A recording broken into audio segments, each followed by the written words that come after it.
This podcast is a member of the Place to Be Nation family. Visit us at placetobenation.com, the only place to be in your pop culture world. My countrymen and my friends, I had hoped against hope that some miracle would prevent a devastating war and bring to an end the invasion. This most serious threat World Wrestling Federation has ever known. The long-term future of sports entertainment could change forever. A succession of actual wars have shaken the entire world and have threatened to bring on the gigantic conflict, which is today, unhappily, a fact. No force of nature and no act of God could stop this invasion from happening. I have said not once but many times that I have seen war and that I hate war. This is our last chance. There's no going back. There is no tomorrow. They want to finish us all. Feel this moment for the rest of your life. This war is only half over, and it could damn well be lost. We're laying it all on the line. Nothing can stop the WCW and ECW. Austin is going to lead us into invasion. Lift up your heart. All will come right. We will kick WCW and ECW's. No WWF superstar is going to deny us from our destiny. Dad, the sports entertainment. I have seen war and I hate war.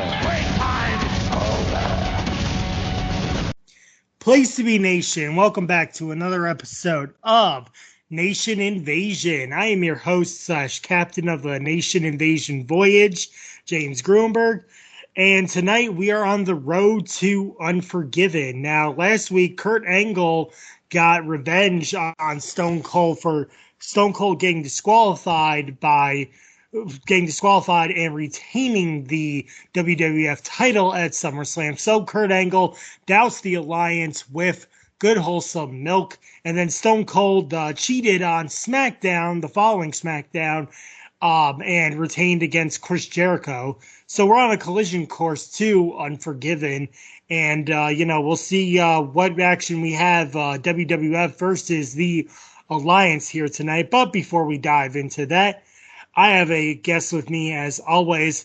I would call him the logo man behind the Place to Be Nation feeds, as he's done the logos for mostly all of our podcasts here on the Place to Be networks, between like the three of them, the Backbone Wrestling Network, the North-South Connection, and the Place to Be Wrestling feed as well. That is Tim, not the Tool Man Taylor. Tim, how are you doing tonight? I'm good, Gruney. Thank you so much. I appreciate the invitation. This is a WrestleMania promise from the big hang before all the festivities in Philly. And a promise is a promise, man. I told you I'd be here, and I am here. And what a fun 2-episode arc we get to cover. Yeah, we're in a very interesting time point of the invasion, where it does seem that the creative side of the World Wrestling Federation here kind of lacked getting over the Alliance members. They do get some of the members over, such as Rob Van Dam, and we're gonna see Rhyno in a prominent role here. But it's like, there's still guys who aren't over, but we'll see them featured here tonight as well, like between the two episodes. But Tim, in 2001, were you avidly watching pro wrestling at the time, like WWF wrestling? Oh, I was into the thick of it. I was lost in the sauce. A big WCW kid growing up. I was in the thick of ton of South, if you will, and so I was, as soon as the merger happened, and of course I wasn't a smart fan back then, so when Shane was on the TV and he was in Nitro, and Vince was on TV and he was at Raw, I was like, this is crazy. And then of course everything everything just snowballs downhill until eventually Survivor Series happened, and I'm like, what happened? Yeah, it just seemed that like it seemed very promising for what was going to happen. Like in March, Shane McMahon promised that WCW was going to kick Vince McMahon's ass again and invade the WWF as well. Then we get to July. They have the big Invasion pay-per-view, and that's where we basically saw like the tipping point of how good the WCW roster was going to be. And then by August, it's like, okay, we still have these WCW guys, but we really don't care to put shine on a lot of the WCW and, for the matter, ECW guys that we have. What did you think of the Invasion storyline altogether? I loved it. Like, I thought at first, this was a good influx of talent, and you would, if you paid attention to both sides of the aisle in like the months and years prior, like there was a ton of WCW kids who were coming out, or WCW guys who were getting good, and then eventually jumping ship. I mean, you talk about all of the Radicals, and even before that, you got Jericho, and all of them are jumping ship, and then you got this Invasion, and I'm like, oh, sweet. So, like, all of those dudes now can just go back to WCW. Like, it makes sense. And literally, none of them go back to WCW. Yeah, nor do we get the the big contracts like Goldberg, Hogan, Hall, Nash, and Sting. Yeah, where Steiner, you miss out on so many of and I think that's what really, if you're gonna put if you're gonna attach a one-liner to the entire Invasion angle, it's really cool, but didn't have the pieces to make it great. They really leaned on the ECW stars. But even then, they didn't really have the super iconic ECW guys. They did, but by that point, Taz was already watered down, and Tommy Dreamer just didn't translate. Of course, RVD is just going to be perpetually over, regardless of whatever he's doing. I mean, he's still over today in the year of our Lord 2024. So I don't think that there's anything that RVD could do aside from going on a murderous rampage to get him out of the gleam of wrestling fans' eyes. Yeah, and most of the guys who jumped over to the ECW side, they were already part of the WWF. So it's oh, we need you guys to stop being WWF stars and start being ECW stars again. They're like, oh, okay, that sounds cool. Give us a T-shirt, and if you promise us some ring time, we'll get better. But it's we're not going to promise you ring time, but just wear the T-shirts to be proud. Right. It's a typical Vince McMahon WWE thing of, well, our fans aren't going to know who any of these people are, so we need to put WWF people with all of these WCW and ECW guys so that people will care. And I'm like, yes, but also you have all of this legacy, and of course, it's the knock on everything Vince McMahon, he only wants to remember history when it's convenient for him to remember history, but never any history that doesn't directly involve the WWF. Anything that happened in WCW, anything that happened elsewhere, which is kind of crazy considering that, in this episode of Monday Night Raw, we have a Rock promo that kind of opens up the history book, so to speak. And it's just you say one thing and you do another. Yeah, and we'll get into that. We'll get into that Rock promo later. We'll get into the Rock promo here tonight as we are going to start deep diving into this Monday Night Raw episode. This is Monday Night Raw, August 27th, 2001, from Grand Rapids, Michigan. We have a recap of SmackDown, Stone Cold versus Chris Jericho. That was a great matchup. Austin cheated. He held the ropes to pin Jericho. And then Shane McMahon comes to the ring. Shane says he bought the most dominant company in sports entertainment. Says Booker T is the most electrifying man in sports entertainment. Shane then says Rhyno is going to win the WCW title. And then The Rock comes out.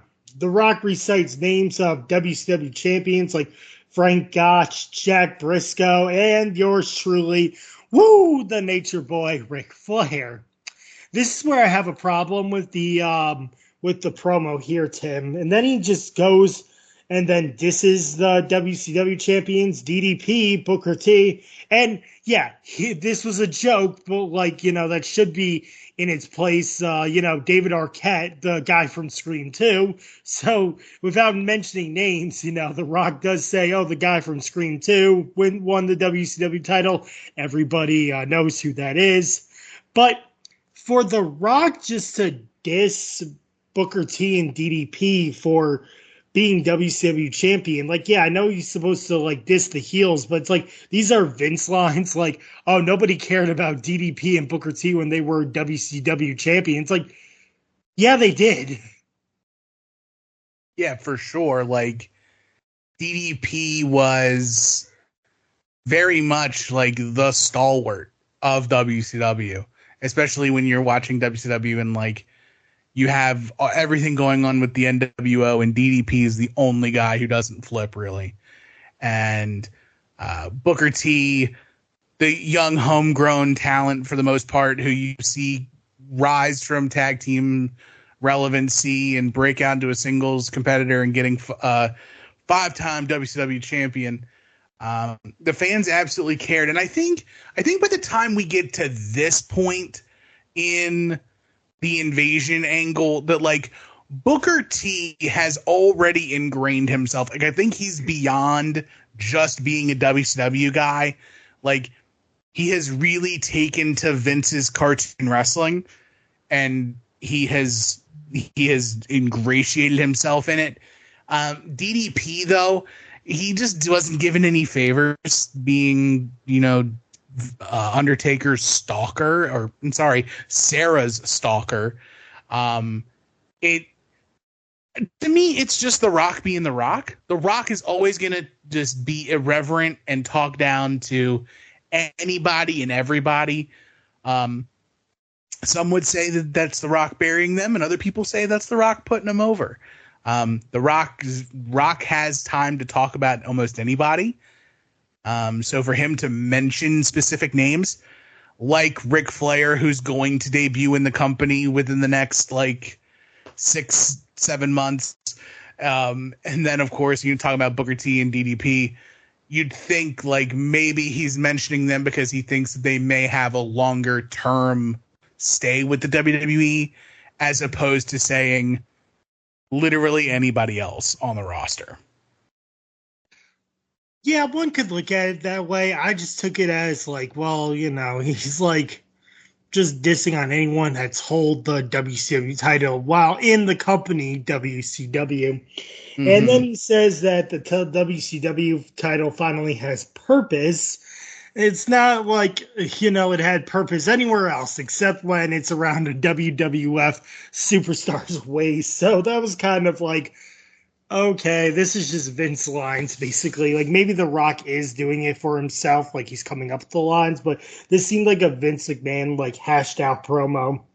Then Shane tells The Rock to just bring it, and then The Rock comes to the ring, Rhyno comes out, Rock lays the smackdown on Shane, and then Rhyno gores Rock. So tonight we will have Rhyno versus The Rock for the WCW title on the line. What did you think of the attack on Rock here, Tim? I think it's perfect, man. Anytime the man beast can get one up, I'm here for it. The gore is nasty. It always has been and always will be. Yeah, they put it finally felt that they were taking the like not the top spot away from RVD, but they were finally giving someone else an opportunity, like for an alliance member to have like opportunity at gold. Not like Rob Van Dam doesn't deserve an opportunity at gold, but everyone's just been like, oh, all about RVD and Booker T. It's like, well, Rhino's definitely a wild card here. So now we have Stone Cold. He's backstage in a sling. RVD and Raven come in and say they want to fight each other. Stone Cold calls them selfish. Stone Cold says he wants to fight Angle and Y2J in a handicap match. Raven and RVD offer to team up for Stone Cold. So instead of getting two alliance members to fight here, Stone Cold is just like, no, you guys are being selfish. How can you do this? I want you guys to tag team it up against Angle and Chris Jericho. What'd you think of this? What'd you think of this backstage segment, Tim? I hated it for one reason only, and it is because Stone Cold is workshopping the hell out of what? Between this episode of Raw and the SmackDown coming up, like every Stone Cold segment, Stone Cold has what pop up at least 4 times. I do love this like tongue-in-cheek Stone Cold being the head of the alliance, but RVD makes sense, but Raven just seemed like a foil at this point. Like he's put here for a reason. I don't know what, but we'll figure it out. Mm-hmm. And now we have Undertaker versus Albert. Clothesline by Albert. Taker trips up Albert. Flying clothesline to Albert. Old school. X-Pac punches Taker. X-Pac hits Taker with a belt. Big boot to Taker for a 2 count. Big boot to Albert and a choke slam for the win. For this matchup, I went 2 1/4. It was good. It was good to see, 2 WWF guys again going at it. A rare pairing, but Albert has fought with big men before. During this time, he had a little memorable feud with Kane for the Intercontinental Championship. Now he's going up against the Undertaker. So Albert is a player here, to mix it up with the bigger guys. So I went 2 1/4. It was all right. Yeah, I got it a nice even 2. Nothing egregious. Albert would definitely have fit in with the Monster of the Month mentality with the Undertaker back doing the dead man stuff. He fits right in with being just a big bruising, menacing guy who can make the Undertaker seem fearful. And of course, we're in the middle of X Factor, and I'm so sad about the WWE Network or the Peacock edit of this episode without getting Uncle Cracker. But we can't all be winners. I think at the Invasion pay-per-view, I think they didn't take out the edit. I think it's in one episode of the Invasion timeline where Uncle Cracker does play. So we'll have to go back and look at the archives here. Michael Cole is backstage. He asked Hurricane if he really believes in superheroes. Hurricane says yes, he does. Hurricane then says he will overcome Matt Hardy and become European champion. So, Tim, Matt Hardy has been European champion since the month of May, ever since he beat Eddie Guerrero for the title. Eddie Guerrero got released, so there wasn't like a big blow-off to their feud. He's kind of been reshuffled throughout this whole invasion, and the European title has just been gone for a little while until someone realized, oh, Matt Hardy's still European champion. We got to start reevaluating this title. He has a matchup with Christian last week on Raw where he retained. So now we're getting another European title match. What did you think of the European title as a whole? I liked the European title at the start. Like, I think it was quite interesting, the take on it, with everything starting with Owen and the Bulldog, and then of course with a lot of things, the longer it's around, the less relevant it becomes, especially when you're in the point of the you're in the midst of the invasion, and you've got all of your WWF titles, plus you've got the WCW title, you've got the United States title, you've got the Cruiserweight title, and the European title just seemed to be one that was fit, not fit for so much too long for this world.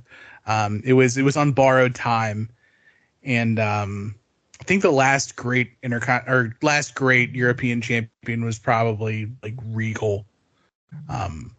But again, I liked it when it was at the peak because it was for people who needed something to elevate them to that Intercontinental title level, aside from just being hoisted there. So, yeah, and Marcus Fuller, your buddy, said that it didn't have a counterpart where the Intercontinental title had the counterpart of the United States title. It's not like the TV title, WCW Television Championship, came over to WWF as well, because that was retired by the time 2000 and 2001 came as well. Right. So, and that would have been another too many titles. So I think it's a good thing that the TV title didn't come. But like I said, we have a European title match. It is Matt Hardy versus the Hurricane. Clothesline by Matt, super kick by Hurricane, and a crossbody. Russian leg sweep by Matt. Diving leg drop to Helms by Matt. Hurricane counters a crossbody.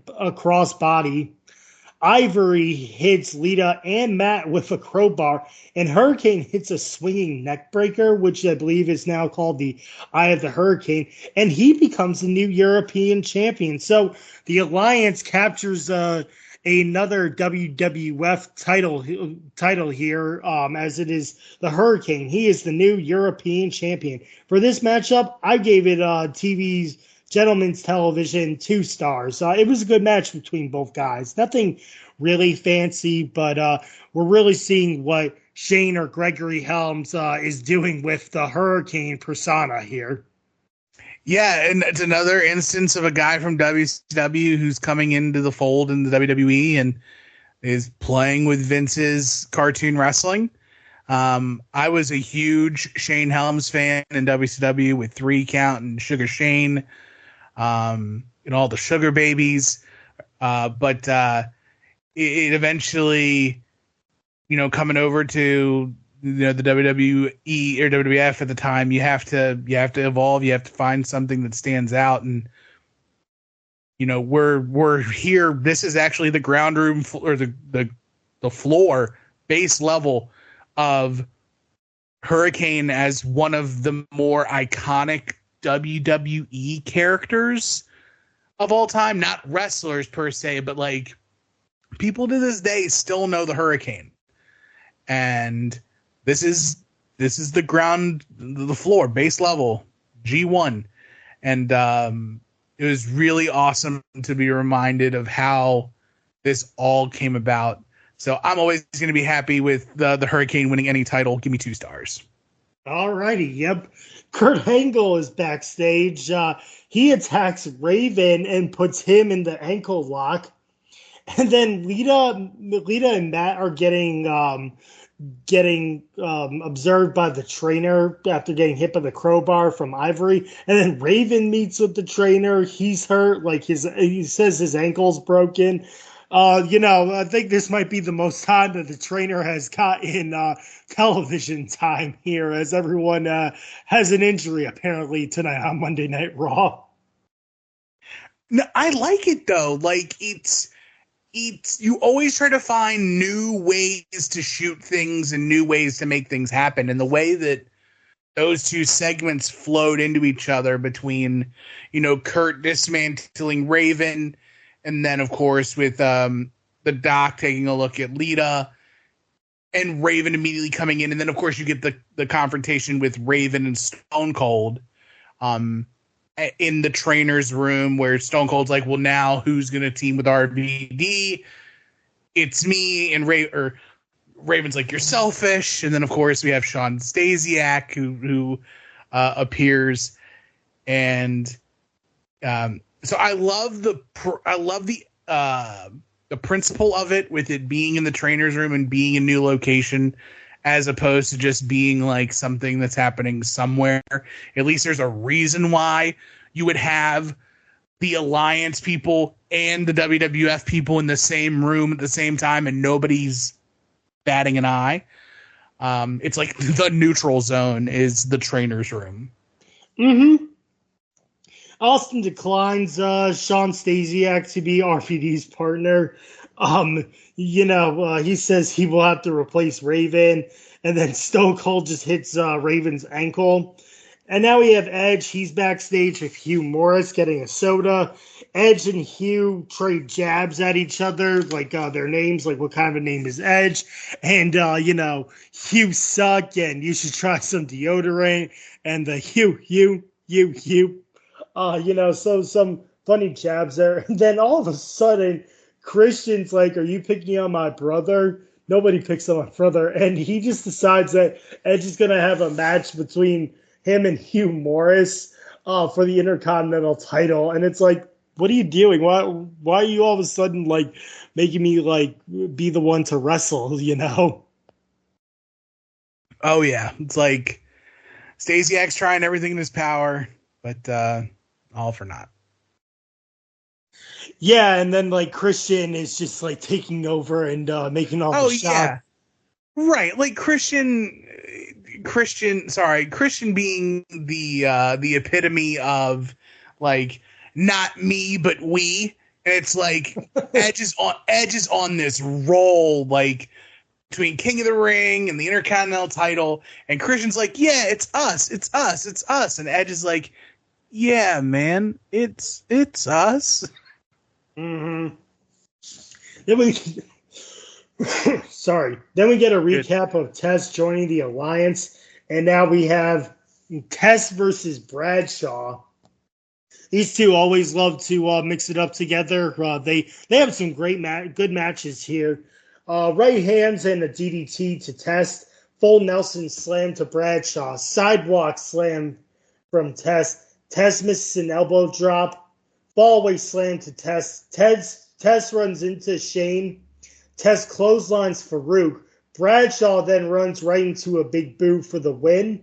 For this matchup, I want to star in 3/4. I know it's like a little bit down, but there's a little bit of running interference with Shane, and like it sort of just means that the Alliance can't win without interference, and it is what it is. Test is still a dominant force of the Alliance since joining, but it's like, well, win on your own. So I want to star in 3/4. I'm a little higher on this than you. I'm 2.5. I just love Test. I love Bradshaw at this time too. I really would love to see what they could have done with maybe an extra minute or two. But with the time they had, I think it worked perfectly. And of course, beyond just the invasion angle, Test and Shane got some history. It wasn't but a few years ago in which Shane was almost about ready to call Test brother. So everything runs a little deeper between Test and the invasion, besides just what appears. Mm-hmm. So now we have Stone Cold and RVD. They're backstage, and RVD is really excited to be teaming with Stone Cold. RVD says he will do all the work for Austin. So he's like, yeah, man, I'll take care of it. I'll do everything for you. So it seems like Rob Van Dam is just really sucking up to Steve instead of being like the cool guy, even though he's like, dude, I got it. It just seemed like he was like really sucking up to Austin here. And then we have Sean Stasiak and Stacy Keibler. They're backstage. Sean is trying to humiliate Kurt Angle here tonight. He has a plan, and Stacy's just along for the ride. So it seemed that they were trying new things with Stacy, like pairing her up with a new superstar here and there, until they finally found their mojo with Stacy and who she should like manage with. Right. Stacy is absolutely like a known commodity, right? And you have to find a way to get someone like her screen time, right? Unfortunately, it's with Sean Stasiak right now. So, you take your sugar with a little bit of salt. But yeah, man, unfortunate for Stasiak and Stacy trying to one up Kurt Angle after his attack on Raven, but it's always good to see Stacy Keibler, period. Yep. So now we have The Rock versus Rhyno. Rhyno cores Rock on the outside. Rock then throws Rhyno to the outside. Bear hug by Rhyno. Rhyno works on The Rock's ribs. Suplex to The Rock. Belly-to-belly throw by The Rock. Flying forearm and DDT by The Rock. A spine buster to Rhyno. Low blow to The Rock. APA chase Shane away. Rock counters a gore into a rock bottom for the win. For this matchup, I went 2 3/4. I really liked how Rhyno was going after the ribs and just exploiting The Rock's weakness here. The gore on the outside, then The Rock coming back. The APA gets involved. They chase Shane away. It was a great, solid matchup between the two, and they really were trying to focus on Rhyno being an impact player for the Alliance here. So I went 2 3/4. Yeah, I'll go 2.5 as well. It's good to see Rhyno getting this exposure with The Rock, being put into the WCW title picture. Even though it is definitely a secondary title now, with everything, regardless of whether The Rock's holding the title or not. But it's still cool. And it was just so, if anything, it was just so shocking to me how small Rhyno is here. Like, he's still a big dude, but like, when I close my eyes, I see Rhyno today, or I see Rhyno during his like run with Heath Slater, right? He's a little more filled out, but this Rhyno is like, I can go, I can move, I'm thin, I'm fit, I'm ready to go. This match definitely showed how dangerous Rhyno can be, even though he's on the loser's end. Yeah, but still, like, he's just a big, massive, like, tackler. Like, he's always, like, looks like he's playing linebacker. Like, he's just ready to, like, come out and pounce and just gore anyone that's in his way. And even though he loses, he's still a defense of the Alliance here, just ready to be called to action. And he proved himself here, even though he lost. Sean and Stacy are backstage. They hide. Sean says he's got sour milk because Kurt Angle sprayed the Alliance with milk. So Sean's going to give Kurt a taste of his own medicine by dumping sour milk on him. But it's not Kurt Angle who opens up the door. It's Deborah, and the milk falls on her. Sean and Stacy book it, and they actually leave the arena because they do not want to be in sight as the ones who dumped milk on Deborah. Then backstage, Deborah is complaining to Austin. They argue, and then Stone Cold blames Kurt Angle for the milk falling on Deborah here tonight. What did you think of this high school juvenile prank here by Sean Stasiak and Stacy? Brilliant if it works. You know how to be to get a dose of your own medicine, Mr. Angle, with the milk, but instead it all falls on Deborah.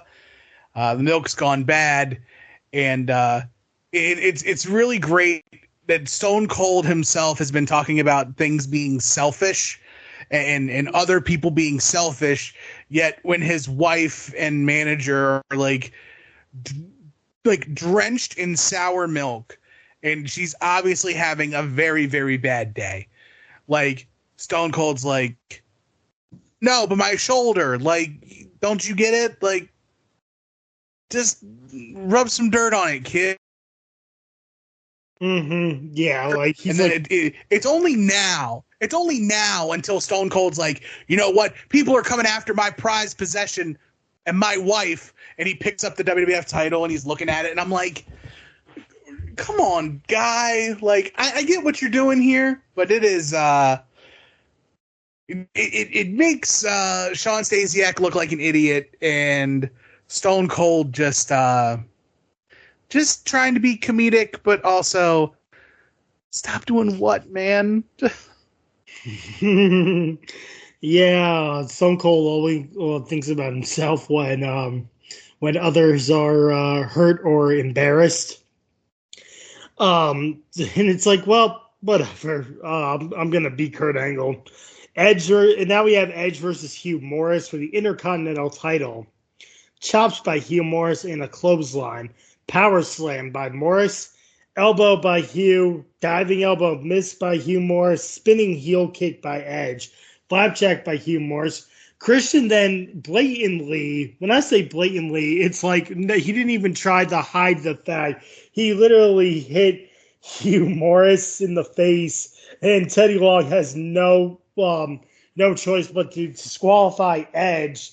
So Edge gets disqualified here. I want a 1.5. Then Christian gets on the microphone and says, "Oh, but still, you're Intercontinental Champion, Edge." So Edge is still like, Christian is still proud of Edge, but Edge didn't really do anything. Christian got him disqualified, and the title cannot change on the disqualification. So really, I want a 1.5 on this match. Yeah, 1.5 for me too. A match that comes about because two wrestlers can't believe that they have ridiculous names. Talk backstage. But in any event, you know, Hugh Morris getting a prime Intercontinental title shot here against a definite up-and-comer with WWF at the time with Edge. But yeah, the veneer, the cracks are showing in the team that reeks of awesomeness. Yep. Michael Cole interviews Booker. Recap of The Rock making fun of Booker T with Booker Wee, as they say. And then he shows Booker a video of the Big Show. Big Show puts on a Booker T wig and mocks him. I don't know really if this was to embarrass Booker T or just to make the Big Show do something embarrassing for himself, since Big Show does seem he's still on ice for having to go to the fat farm for exercise, and still not in the best of shape, and he's been on the lower mid card to almost nothing here in 2001 with the WWF as well. So I really didn't know what to think of the segment. It's definitely a let's give him something to do type situation. As we kind of talked about at the beginning of the show, though, like, you have all of these former WCW guys who are on the WWE roster, and yet you pick and choose on who would go to where. Like, the Big Show would have been a perfect fit to go and be like the big guy for WCW. Right? Because aside from that, they only have Chronic, and Chronic is done after SummerSlam. So we don't really have anything for Chronic after that. But the Big Show absolutely would have been fantastic on the Alliance side, but instead he's here to mock Booker T, and to each their own. But just another exhibit on the ups and mostly downs of the Big Show in WWF. Mm-hmm. Tim, just a correction. Chronic doesn't arrive until September, so they actually have until Unforgiven. Oh, wow. So I thought that they were already in and out. I knew that they weren't here for a long time. Yeah. But they were here for a good time, not a long time. Yeah. Don't worry. Marcus thought that X Factor was just kicking off, and I was like, no, you're 6 months too late. They kicked off in February.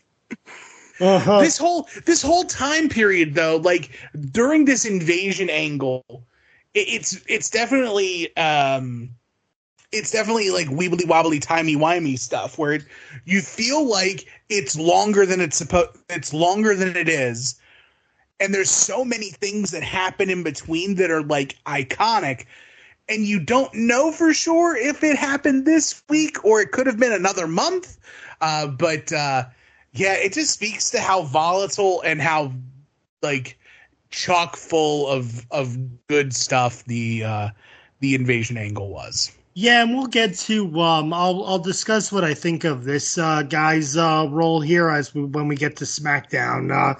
You'll know what I'm talking about. So now we have we have another backstage segment. 2001 is the king of backstage segments here as well. Jericho and Stephanie are backstage. Steph says Y2J is yesterday's news. Steph promotes RVD. Jericho calls Steph a hoe. So Laurie goes HOE. So another good segment between Jericho and Steph as their feud sort of continues as well. Yeah, one fun thing from that promo is that Jericho is like, it's RVD and HOE, and then at the very end, Stephanie's like confused, and she's like, "You didn't even spell it right." Like putting the E at the end of ho. Yeah. It's like Jericho and Steph were so good together on TV. Yeah, they were so perfect. Mm-hmm. Now we have Booker T versus the Big Show. Big Show does a flip-flop spin-a-rooney, and then he gets angry because, Big Booker T calls him a clown, basically. And so now we get a clothesline by Show, a sidekick to Show, chops the Booker. Booker gives Show the scissors kick, low blow to the Big Show. Big Show then goes into the stairs, and then Booker hits Show with a chair. Booker then lays some hard shots to the Big Show as well. I feel like I'm overrating it by giving it 1.25 stars, but that's basically all it was. I mean, had some good shots, but Booker T gets disqualified.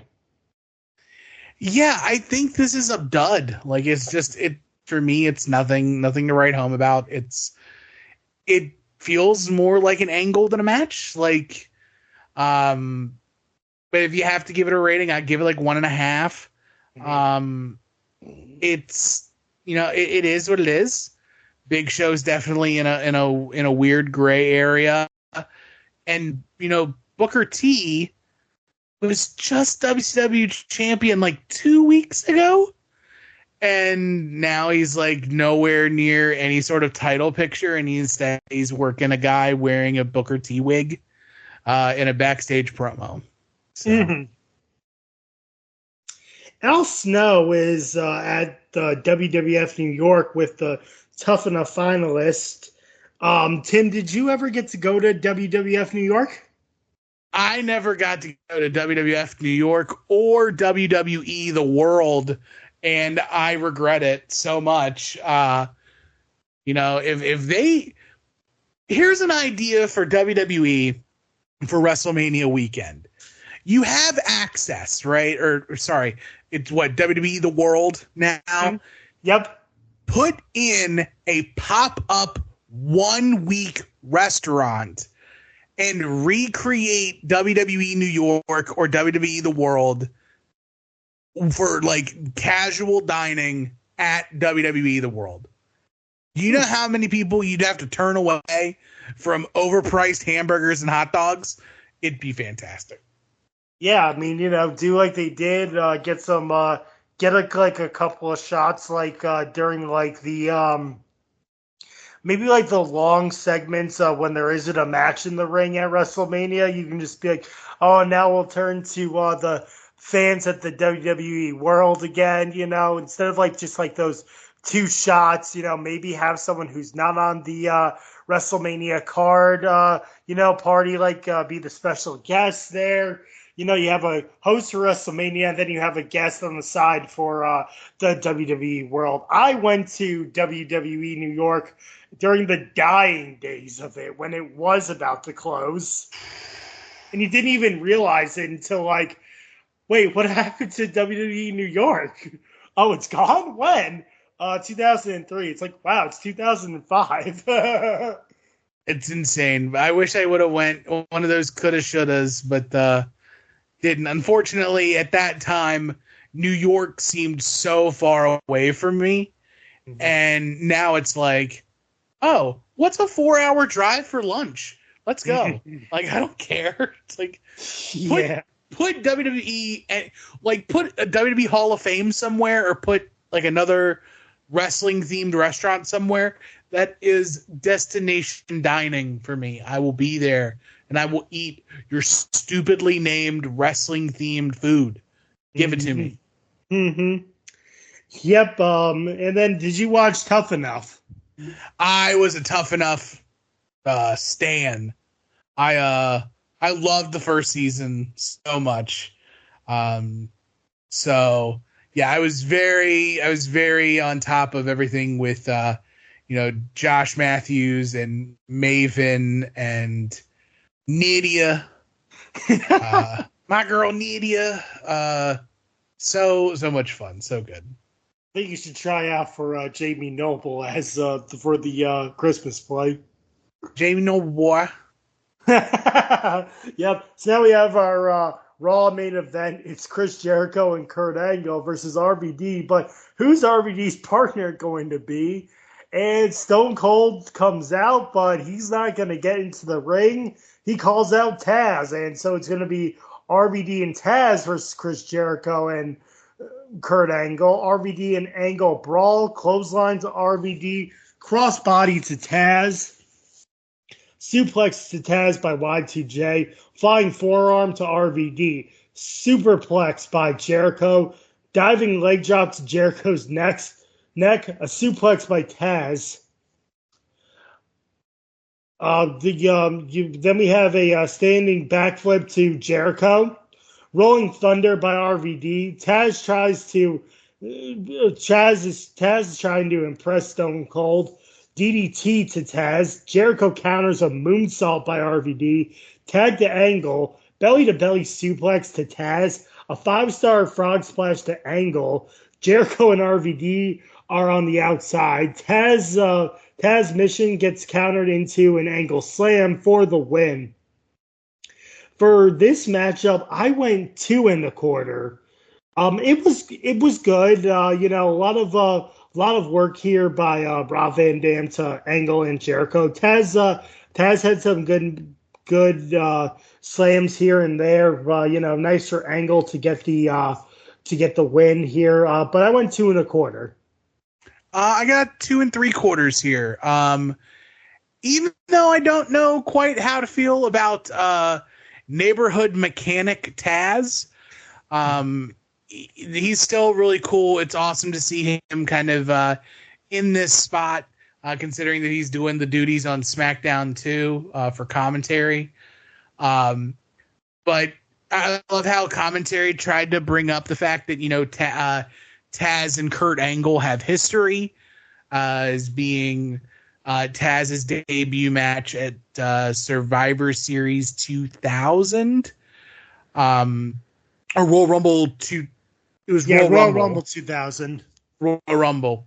And so like it's cool to see that they tried to like, again, they want to remember history when it's relevant to the WWE, but not remember history when it's not relevant and it's stuff that happened outside, right? Like, we're going to definitely call back to Taz's debut, but not call back anything else, right? Like, not that like RVD and Taz were like both managed by Bill Alfonso at different points in ECW. Like, arguably like the two biggest names in ECW history. They're both probably on an ECW Mount Rushmore. But yeah, man, I really like this match. I think it rocked. Kurt Angle doesn't have bad matches at all. And honestly, none of these four guys, like if Taz is your weakest link, you're doing good, man. This is a solid TV main event. Yeah, it would have been bad if Sean Stasiak got the nod from Stone Cold. Oh my God, I would have turned it off and I would have just told you I was sick. I couldn't make it. I just, it wouldn't have happened.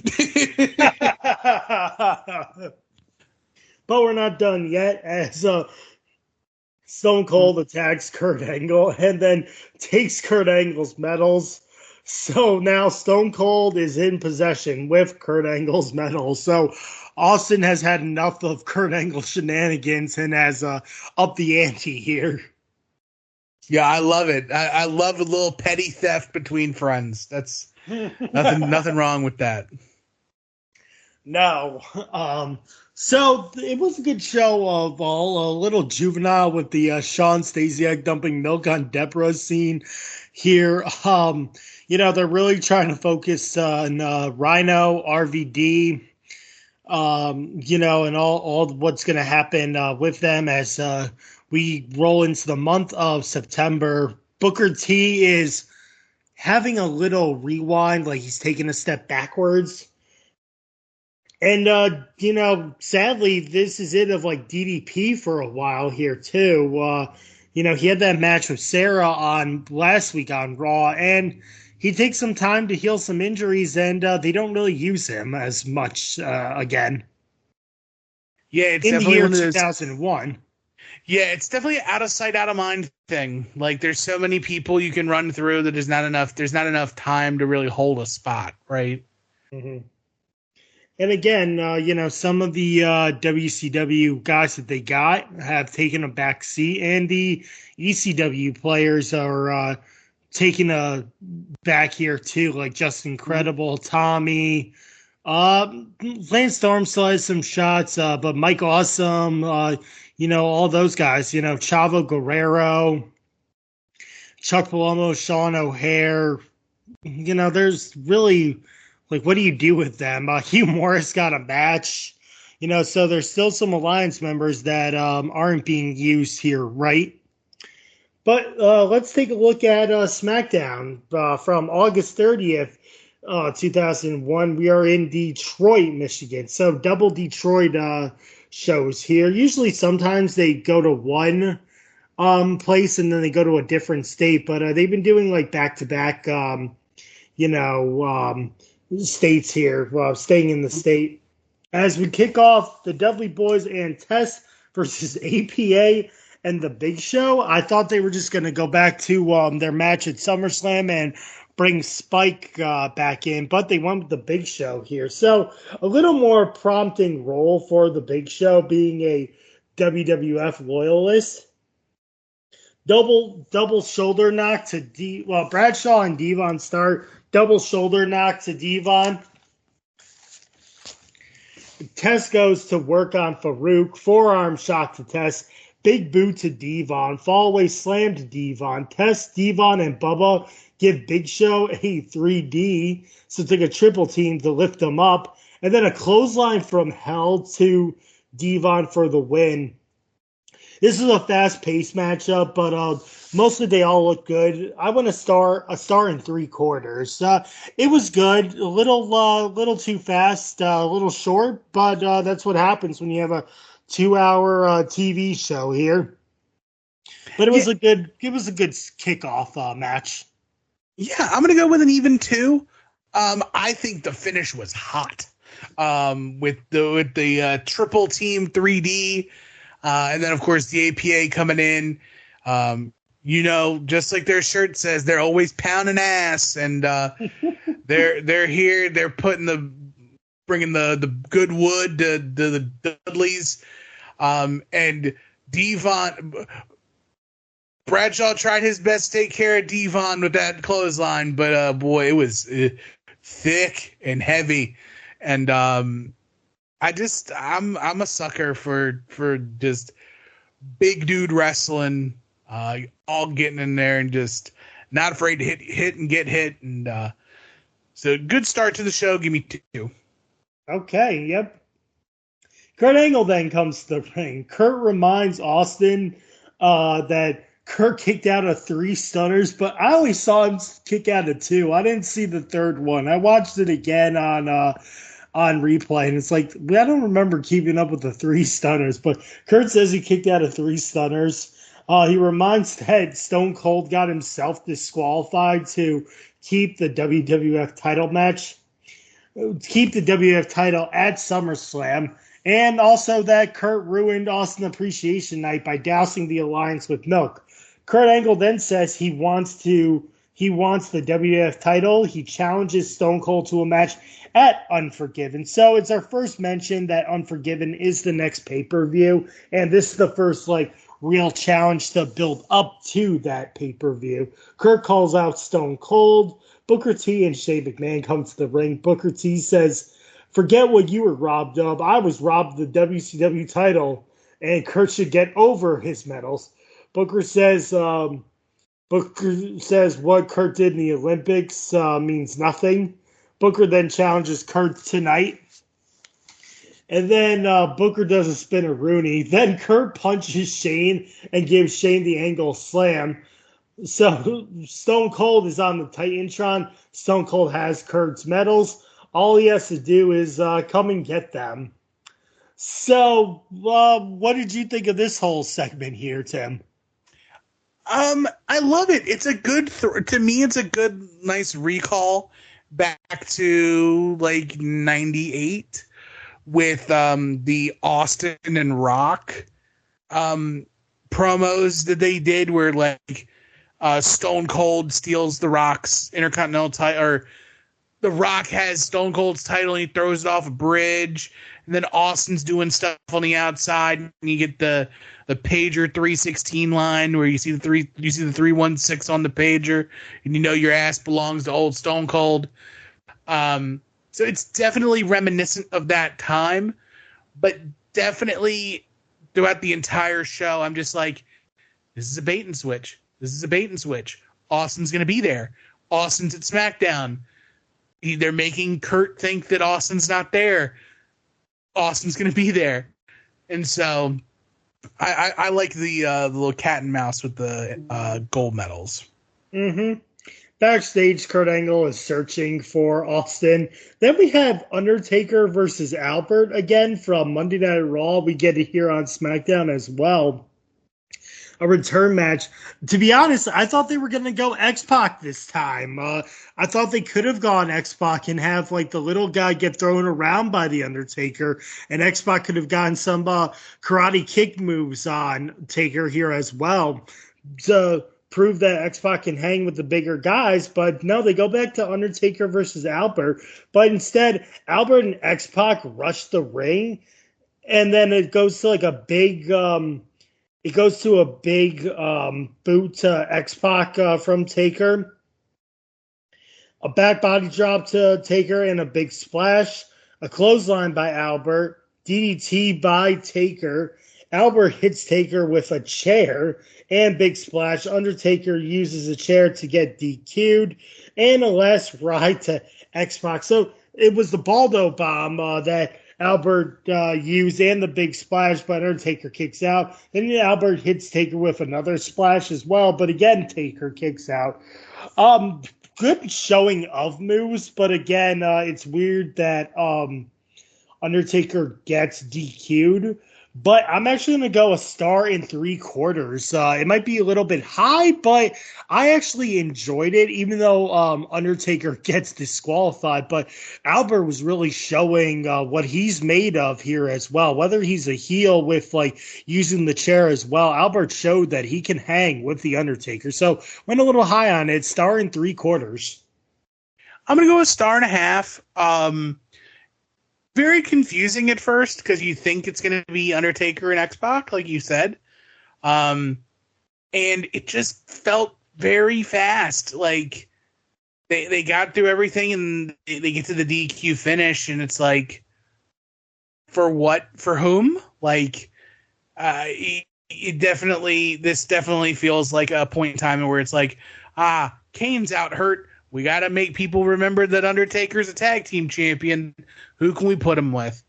And just a rehash of Raw, a formula that we will see on television for the better part of 2 decades. Mm-hmm. And then I actually thought that a certain right to censor leader came back and attacked the Undertaker here as well. But we're not there yet either. Yep. Stacy and Sean Stasiak are backstage. They meet and apologize to Deborah. Stacy offers Deborah cookies. Then, in the turn of the century, when I say turn, I did not expect this. Deborah hits Stacy with a cookie sheet. I don't even know if Stacy knew how to take that bump or if she was prepared for it, but Deborah went full crazy mode on Stacy and just hit her with that cookie sheet. And I was like, wow, for something like that for Deborah, that's not Deborah material, but man, she just walloped Stacy with it and she kicks both of them out as well. Yeah, never since Vince McMahon assaulted a tray of Earthquake's Quake Burgers has a tray of food been so decimated on WWE television. Very ironic that Deborah is the authority on cookies when nobody likes them. But she knows that if Stacey's cookies are bad, how worse are they than Deborah's cookies? But of course Deborah's like, they're store-bought, they're not even homemade. But good on him, man. Deborah had milk, like spoiled milk, poured on him by those 2 idiots. Like, no offense to Stacy. Yeah. Offense to Sean Stasiak. God bless you, Sean. Yeah, he's definitely a good comeuppance for him. For Deborah, she doesn't look like a complete idiot from everything that took place. No, she does not. But it was interesting what happened between them two. Edge has a match with Canyon. He's backstage with Christian. Edge wants to do it alone, so Christian says, "Okay, I'll stay behind." Then Stone Cold is in the parking lot. He's calling Kurt's name. Kurt goes to the parking lot. Kurt then, out of nowhere, beats up Tommy Dreamer, who just pulls up in a car. Austin takes off with Angle's medals, but a callback to actually the Joe Louis arena, because that's where they're here. Austin is driving a car and he almost runs over Kurt Angle. And that's a callback to when Rikishi ran over Stone Cold with a car, hit him with a car. I did not put 2 and 2 together. It took a while. I was like, oh my gosh, I just watched this and it's a callback here. So Austin takes off with Kurt Angle's medals. Of course, when history benefits the WWE, we will call back WWE history. But nothing else matters. Yep. And now it's time for like the mid-card main event here. It is Rob Van Dam and Rhyno versus The Rock and Chris Jericho. So a callback, but a different partner for Rob Van Dam from Taz to Rhyno. I think Rhino's the better of the two because he's more in wrestling shape and not woe of injuries here. So, chops to RVD, G dropkick to Y2J, flying forearm to Rhyno, belly to belly throw by The Rock, clothesline to RVD, drop kick to Rhyno, spine buster to Y2J, standing backflip onto Y2J by RVD, face buster to RVD, tag to The Rock and Rhyno. Rock lays the smackdown on RVD, a DDT to Rhyno, spine buster to Rhyno. Shane stops the people's elbow. Jericho bulldog Shane, a rock bottom to RVD, but a gore by Rhyno for the win. For this matchup, I went 2 3/4. This was a really great showing for really the first time that RVD and The Rock face off against each other. It was a great match, so I went 2 3/4. Yeah, I'm gonna go the same. Definitely, this could something. If they would have put this on Raw and found a different opponent for The Rock, it would have been so good instead of Taz. But we get it here on SmackDown. SmackDown, the home of good things. And just can't complain. And especially that this kind of now pairs up Rhyno and Chris Jericho for what we know coming down the pike. Mm-hmm. So now we have Regal. He's backstage with Tajiri. Tori Wilson, of all people, comes into the commissioner's office. Tori Wilson asks Regal for a job in Regal's office. I think they had to do something different because Ivory couldn't train the WCW female companions to wrestle, and they were trying just Stacy as a manager. But this is a swerve, 180 for Tori. She has no alliance member to manage. I don't know why they just didn't put her with Billy Kidman. And she starts flirting with Regal and Tajiri here. Yeah, leave it to Vince McMahon to see an established couple come in, whether they're on television or not, and then immediately split them up because he thinks that the girl is too good for the guy. You can look through the entire history of wrestling to see that for WWE. Yeah, man, Tori Wilson, I have an accent too. I'm happy. If you need to manage me, I don't wrestle, but you can support me on my podcasting endeavors. But all in all, I do really fondly love Tajiri and Tori, and just Commissioner Regal too. He's so good in all of his outside of the ring stuff that I think a lot of people our age will recall him being more of that technically sound in-ring wrestler and not the selfless comedic timing genius that Regal is outside of the ring. Mm-hmm. Yeah, but Tori then says that Tajiri is the man of her dreams, which I find that was some crazy talk right there. Then Lance Storm comes in. He thinks that he's being treated like a joke here in the WWF, so Lance Storm challenges Tajiri to a match. Then we have a U.S. title match. It is Edge versus Kanyon. Christian comes out to the ring, even though he said he would stay in the back. Roll up by Kanyon, a flapjack by Edge. Kanyon drops Edge on the turnbuckle. Swinging neckbreaker to Edge, spinning heel kick to Kanyon, spear to Kanyon, but Canyon's foot is on the rope. Christian accidentally hits Edge with the U.S. title. Kanyon then pins Edge. For this matchup, I went 1.5 stars. It was a good showing, but again, a weird to the finish. Christian accidentally hitting Edge, and then Kanyon gets the win.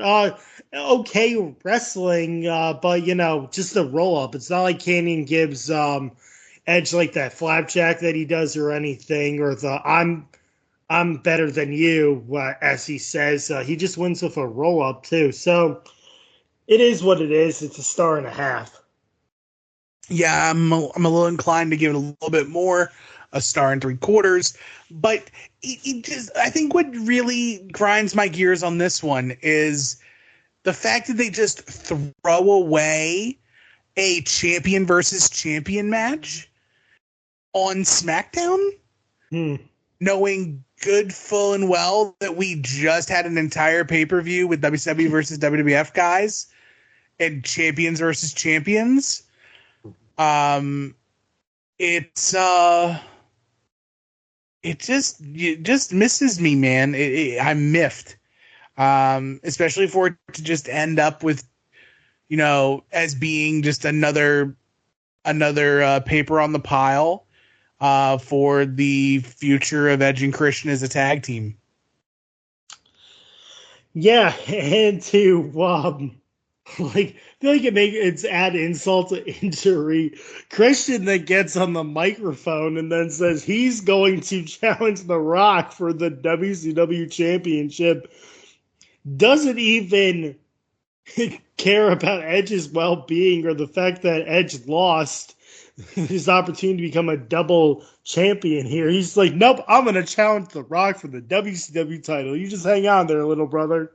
Or fake brother, It's all about me. Me. For sure.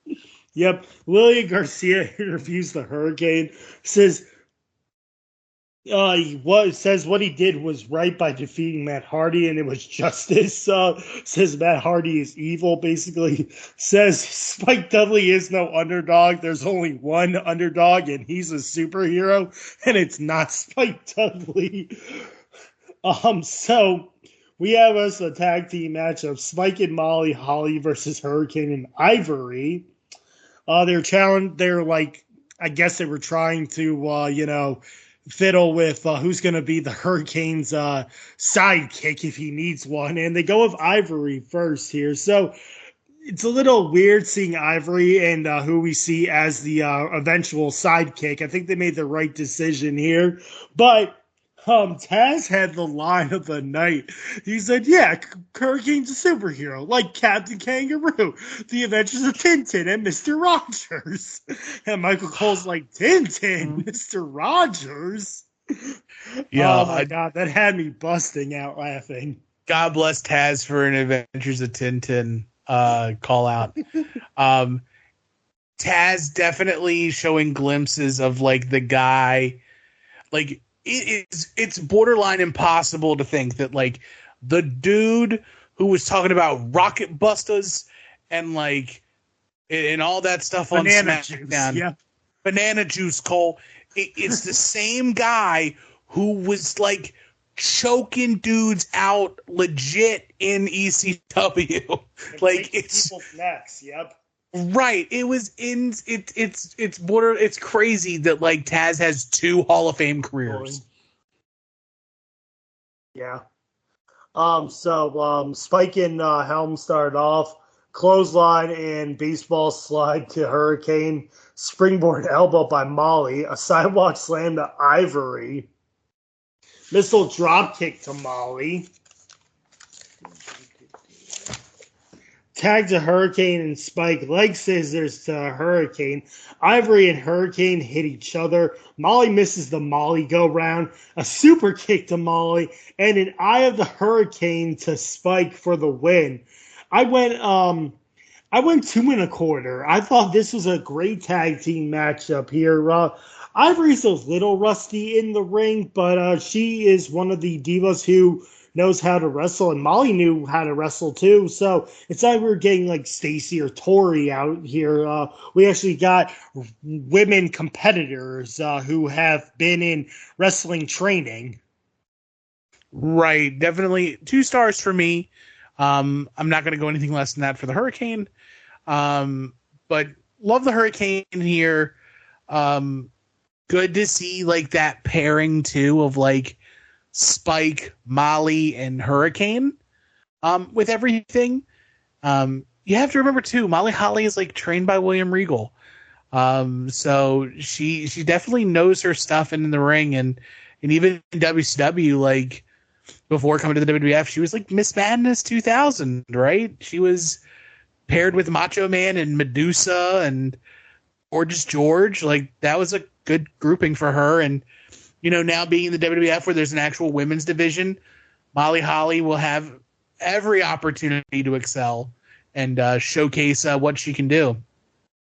Yeah, this time the women's division was a little washed here. Trish is still out with an injury. Lita has some matches. Ivory is part of the alliance. Molly Holly's playing how do I say it, soap opera with Spike Dudley and their relationship. Right. So it's time to get the women's division back on track here, but at least you know that you can count on Molly Holly and Ivory to put a show against each other, and Jacqueline too. Like Jacqueline's a little bit on the old school line here, but again at the time there's like really no women's division, but we'll see where it goes. Regal tells, actually, first we have Stone Cold Steve Austin. He is outside the arena near a sewer. He toys with dropping the medals into the sewer, but says he has a better idea. Then Regal tells Tori to get lost. Perry Saturn comes in, and Regal says, I got good news and bad news for you, Mr. Saturn, Mr. Perry. Gives him a ransom note for $100,000 for the return of Moppy. So Moppy's okay, but someone wants $100,000. What do you think of these segments? Love Perry Saturn, love Moppy, hate Perry Saturn's overacting. $100,000? Where am I going to get $100,000? Oh, so good. But I love Moppy. Bring back Moppy. Where's Moppy Jr.? It's 2024. It's time for more Moppy. Yeah, I mean, Perry Saturn is back on the WrestleCon circuit as well. I think Perry Saturn at this point should have had $100,000 with his WCW money that he was getting paid. Right. Hopefully he did. Yeah, I know, right?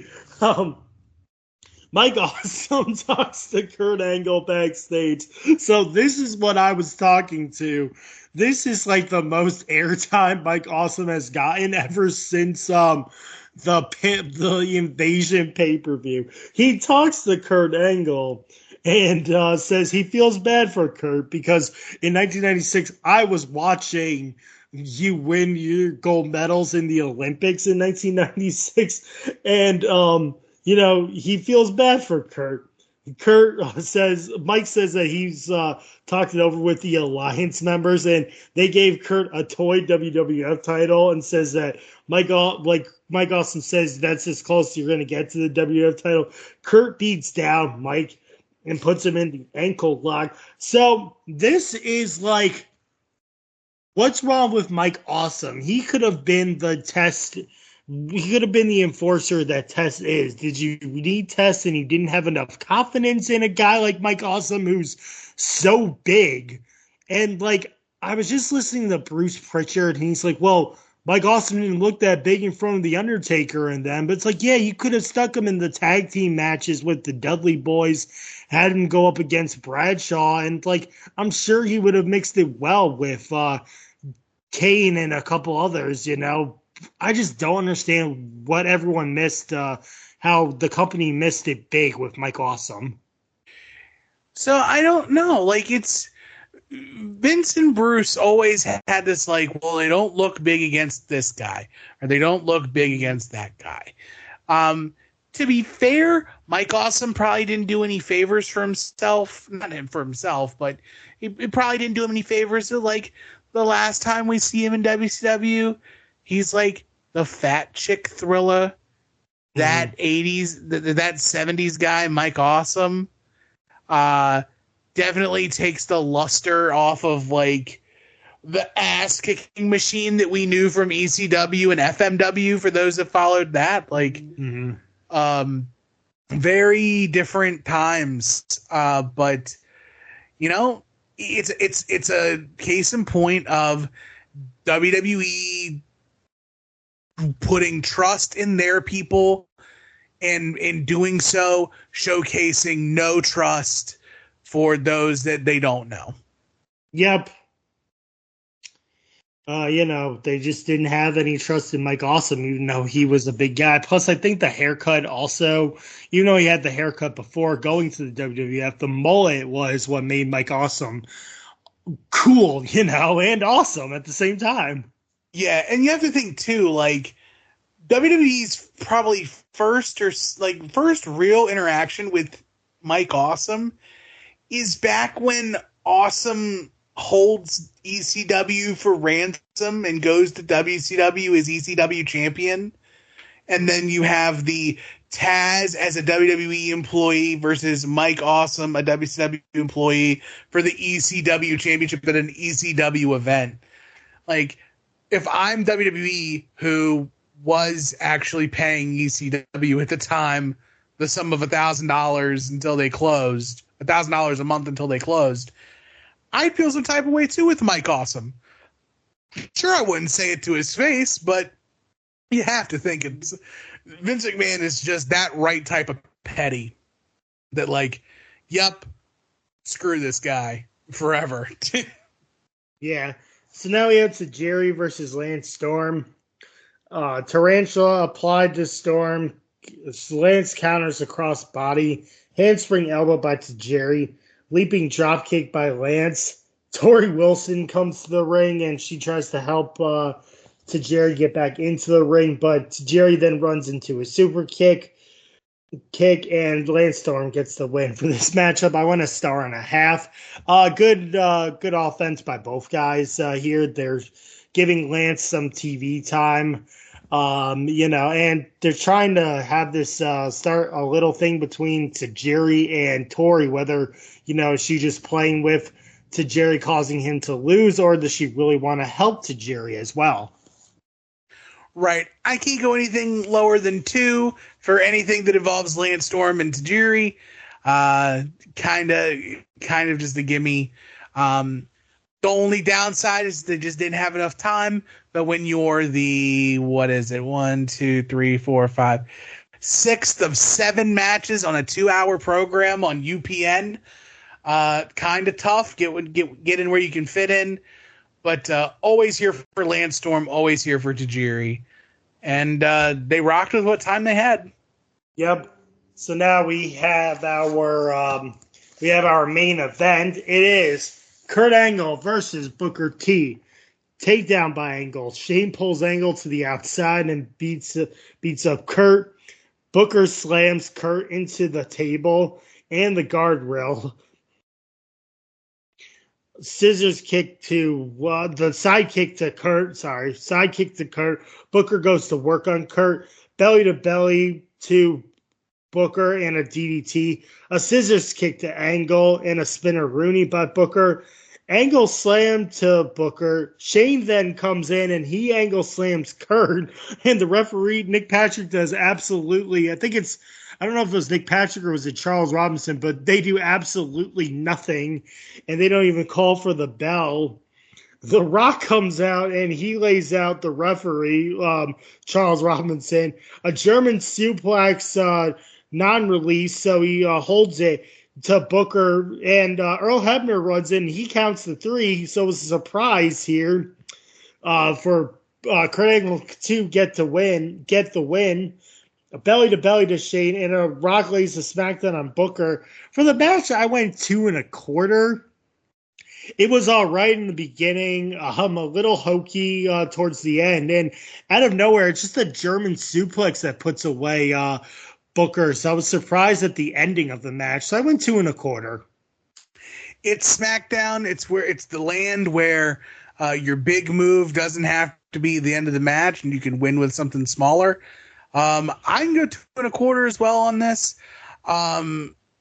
It's really a shame that they're trying to make little Nate look like an idiot. But we'll take it as we go. Good for Baby Earl. Yeah, man, Kurt and Booker T doing Kurt and Booker T things, especially still young and not quite broken down Booker T, and definitely still on the right side of history with Kurt Angle and all of his neck problems. Yep, so Kurt Angle is celebrating with Milk, with The Rock. They share a carton of milk together. Kurt bangs the milks together like Stone Cold does with beer. Stone Cold then appears on screen with Kurt's medals. Stone Cold wants Angle to ask for his medals back. Then he wants Kurt to beg for them. Then Austin wants Kurt to cry for the medals. Kurt Angle does none of that. He's just looking at Austin all angry. He's like, "I'm gonna get you for this." So Austin says that Kurt Angle doesn't even care about his medals, nor does he really want the WWF title as well. So he says if he can't cry for his medals or cry for a match for the WWF title, then they mean nothing to Kurt, and Kurt doesn't care, and that the medals mean nothing to Stone Cold as well. So it's a callback to the Intercontinental title being thrown over the bridge, the Smoking Skull belt being thrown over the bridge. When in doubt, if you're mad at somebody or you want to get them, throw something of theirs off a bridge. And Stone Cold throws Kurt Angle's medals off a bridge. Heck yeah. Again, petty theft. Never hurt anybody. Everything's fine. Victimless crime. Not really. But it's cool, man. I'm kind of glad that Stone Cold wasn't there for the physicality. His promo on Kurt felt very much like an old Terry Funk promo. Shout out to my buddies Brett and DJ over at We Need Wrestling. But like Terry Funk, like it had that Terry Funk style of like, I want you to do this for me. No, do this. No. Now you're going to cry like a little baby because you're nothing but a crybaby. And then eventually chucking his absolutely legitimate Olympic gold medal from the 1996 Olympics into the ocean. Definitely not a Dick's Sporting Goods purchase beforehand, but it's the thought, it's the trinket of it, it's the transference of emotion between the actual gold medals and this. But I'm always here for it. I don't even recall the last time we had a good like I've stolen something from you and now I'm going to throw it into the ocean. I think the last time anything got thrown into the ocean was like Chavo Guerrero into the Gulf, or no, Edge into the Gulf of Mexico. Yeah, one of the two happened. Yeah.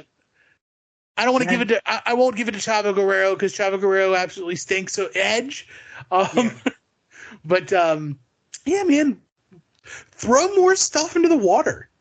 Yeah, Lita threw Cena's WWE spinning title into the Bridgeport Sound or whatever that was in Bridgeport. Perfect. And then I was wondering, like, did Stone Cold throw the IC title off of that same bridge, or like, it felt like one of them was a callback to the actual bridge that things got thrown off of, but they might have been all separate incidents. But like, it seemed like everything got thrown off of the bridge in Detroit. Yeah, I'm taking a look right now.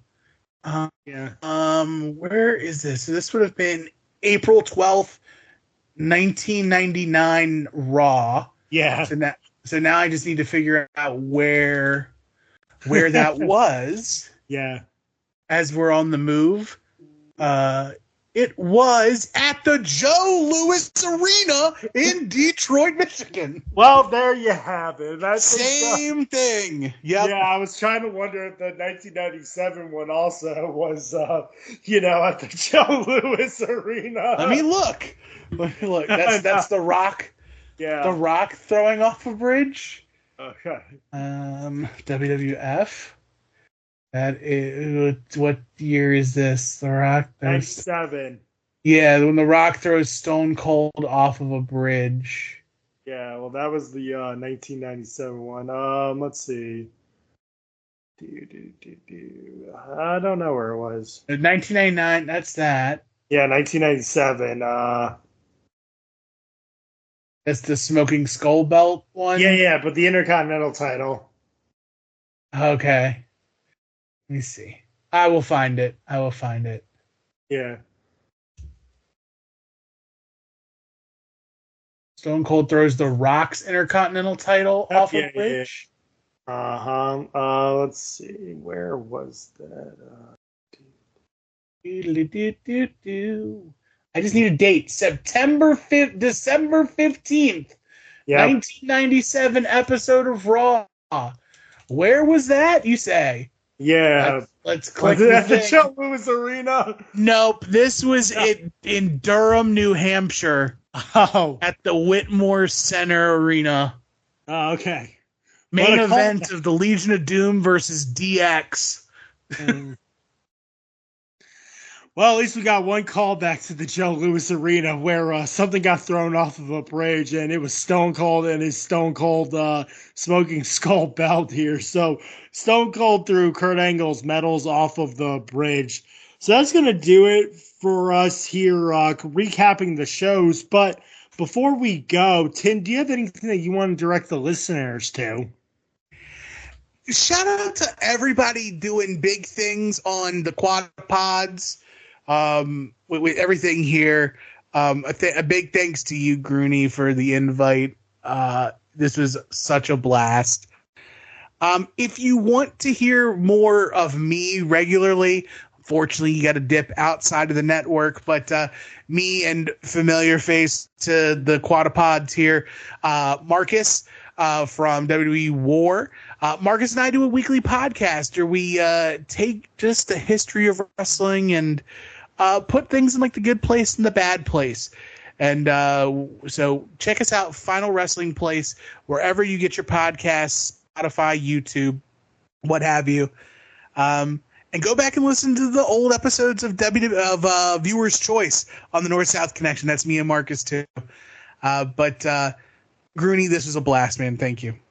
Yeah, thanks for coming on here as well. As for me, you can find me mostly on the Place to Be Nation Wrestling feed. Besides this podcast, I have another podcast with Steve Riddle. We cover Extreme Resurrection, which is ECW on Sci-Fi from 2006 to 2010. We are on our way to No Mercy 2007, where Big Daddy V just beat Tommy Dreamer in the Elimination Chase final. So it'll be CM Punk versus Big Daddy V for the ECW title. That's former Viscera for the ECW title at No Mercy 2007. Balls Mahoney finally got his answer for Kelly's date with him. But Miz has some other plans for them as well. You can catch that. That just dropped. And besides this and that, I do a lot more I do like a lot of guest work here as well.